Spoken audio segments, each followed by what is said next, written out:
As the dark force consumes the world, can the Avengers stop Blade?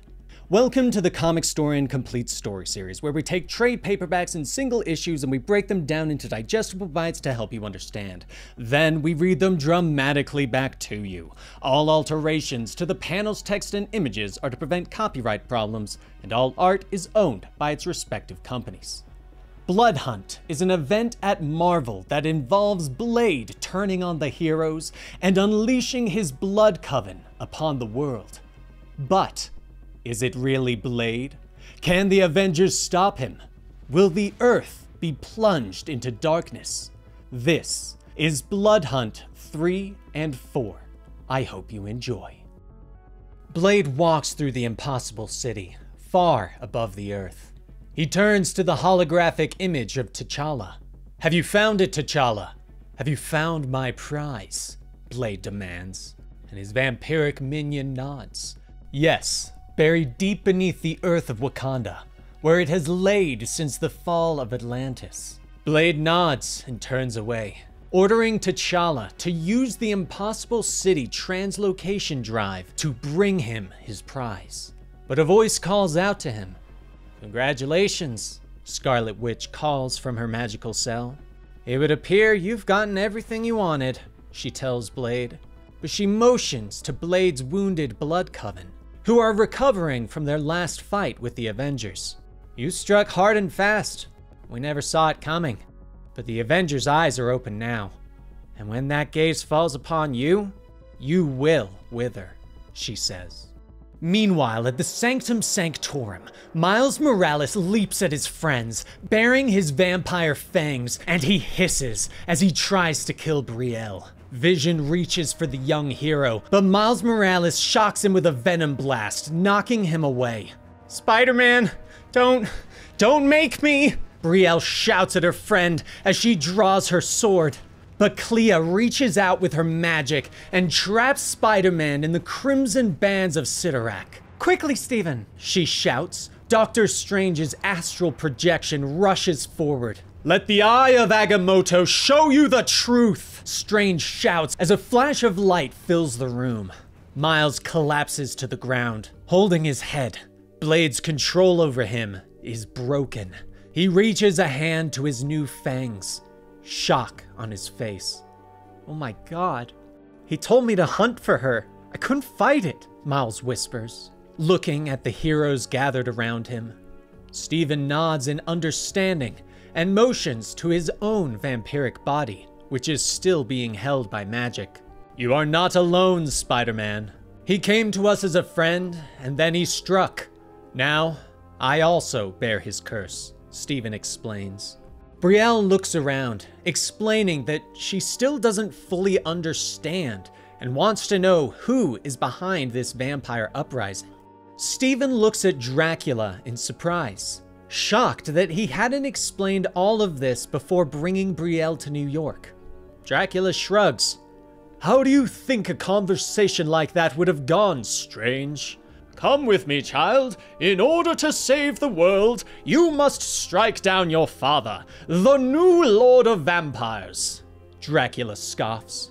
Brielle stares in shock as Dracula explains that Blade has led the vampire uprising, defeating the Avengers, taking control of Impossible City, and plunging the world into darkness. Dracula turns to her, explaining that she is Blade's one weakness. And to save Earth, she must strike down her father. Brielle puts up her hands. "No, my dad? That's crazy," she says softly. Tigra looks at Dracula, questioning why they should trust him. But Dracula points out that Blade will destroy the vampire nation just as he will destroy every other nation on Earth. And Hunter's Moon steps forward, looking at the gathered heroes. "Enough! The world dies and we argue? Save it until we save everyone," he says. Stephen nods as he steps to Hunter's Moon's side. "Well said, Fist of Khonshu. It would seem that this crisis has 3 parts. The Dark Force stealing the sun, the vampires rampaging, and Blade," Strange says. But the others look around, realizing that Brielle is no longer with them. Miles pulls off his mask, angry with Dracula for being so callous with Brielle. You tell her she needs to strike down her father? How do you expect her to react? He snaps. Dracula glares at him as they both head for the door. Do not presume to lecture me, Spider-Man, he growls. And they both head out into the night, with Dracula unwilling to let his one chance of defeating Blade slip through his fingers. Steven shouts for the pair to wait, but they ignore him and head into the night. We do not have time to chase after them, Steven, Clea reminds her love. The rest of the heroes turn to each other. Tigra explains that the Midnight Mission has a plan to deal with the vampires, though they still require a third member for their party. Captain Marvel steps forward with a nod, explaining that they'll deal with Blade and the Blood Coven. We just need to draw them out, Sam Wilson says. Hunter's Moon looks to Clea. Lady Clea, you are a good friend to my brother. We ask that you send us far away. Myself, Tigra, and one other, he asks. Clea nods and begins to cast her spell. Anything for the Midnight Mission. Anything for the memory of Mark Spector, she says before the heroes disappear to some far-off location. But the Avengers won't wait around for Blade to strike again. Carol turns to her team, telling them that they need to give Earth hope. She looks to Tony and asks him to tap into all transmissions around the globe. And next, she turns to Sam Wilson. You're up, she says. Sam looks at her in shock, pointing out that she is the leader of the team. And you're the icon. This is why T'Challa saved you, she says, pointing to the star on his chest. Sam nods his head. With a sigh, he remembers a conversation that he had with T'Challa not long ago. As Tony starts the broadcast, Sam addresses the people of Earth. I am Sam Wilson, Captain America, speaking for the Avengers, Sam begins. Around the world, people hear his words. He tells them that otherworldly beings have threatened Earth time and time again. That each time, Earth's mightiest heroes and the everyday people have stood up and said no. Throughout the world, people hear Sam's voice as they fight back, defending themselves from the armies of darkness. Sam tells the people that they will get through this. That once again, the Earth will say no. That they will win. They will beat back the darkness. We're still here. We will win, just like we won all those times before. Just hold on until the sun shines again.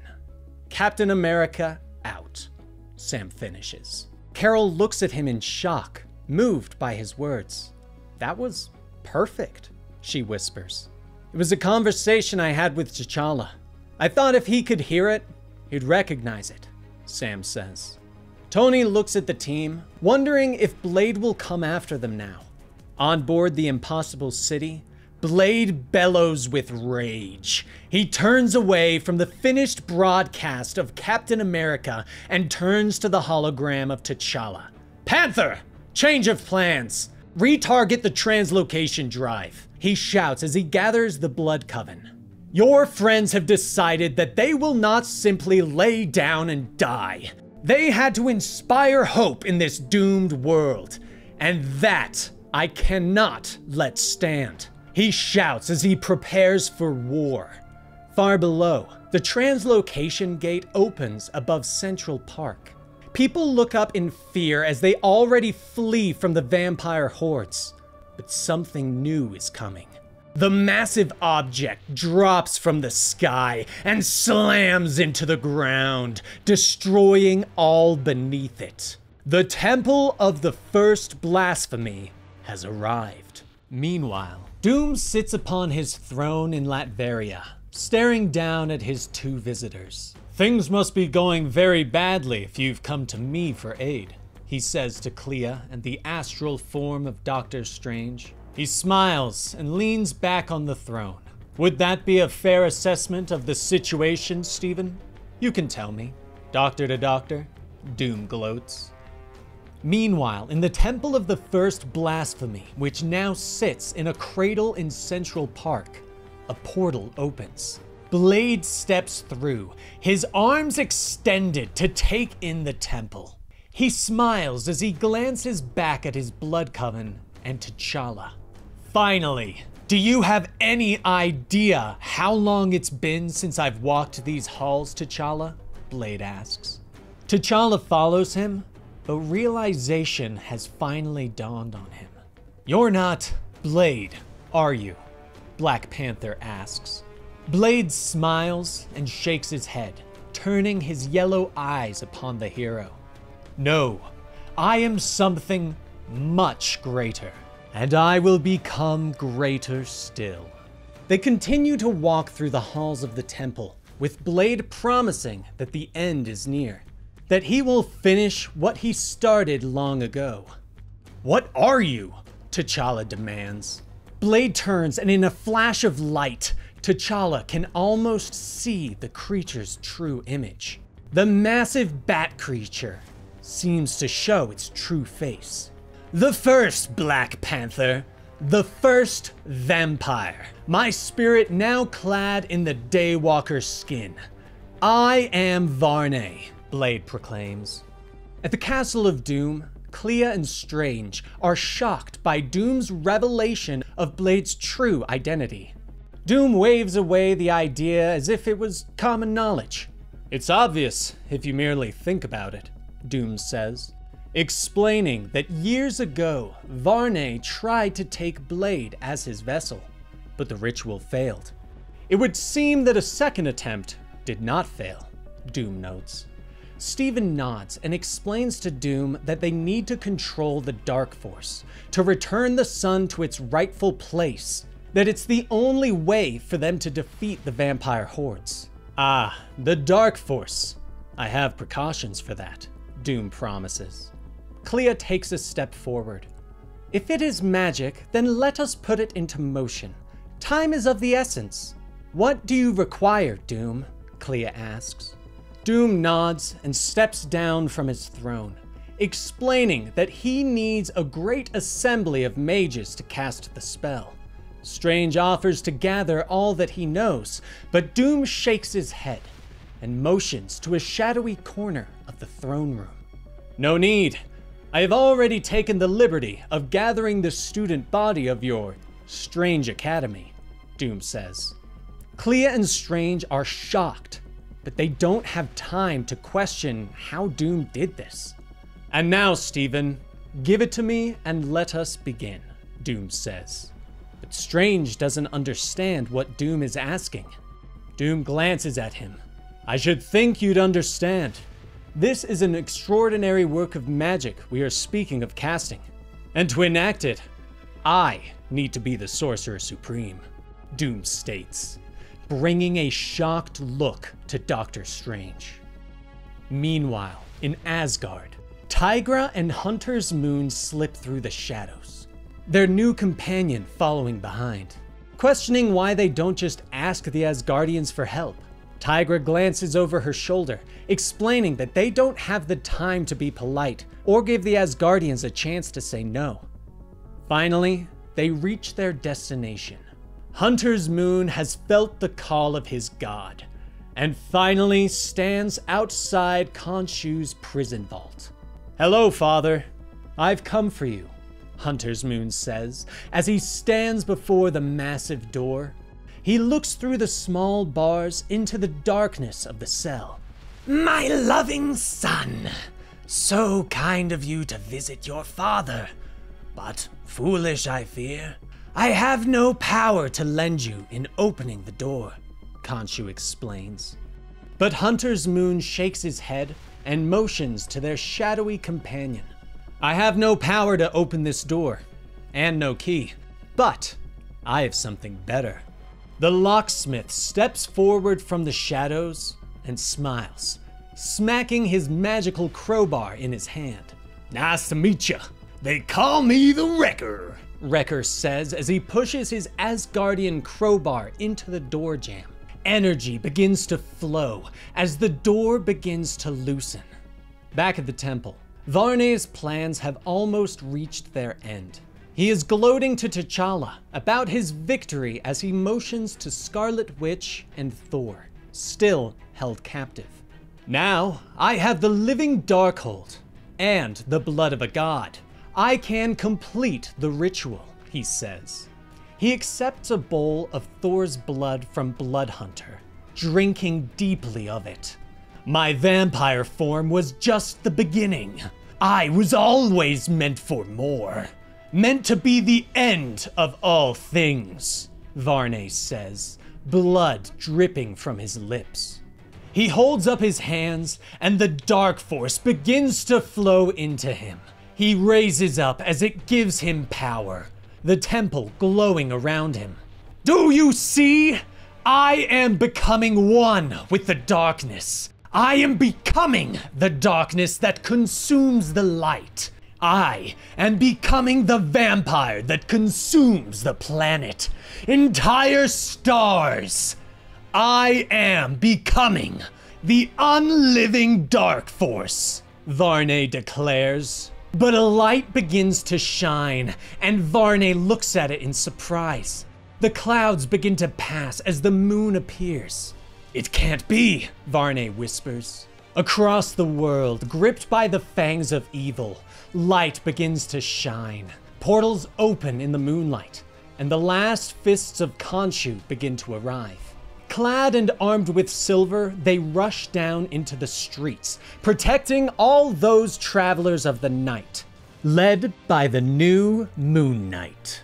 Varney lowers to the ground, anger flashing through his blood-red eyes. The Moon God. No matter, too late to do any good, Varney scoffs.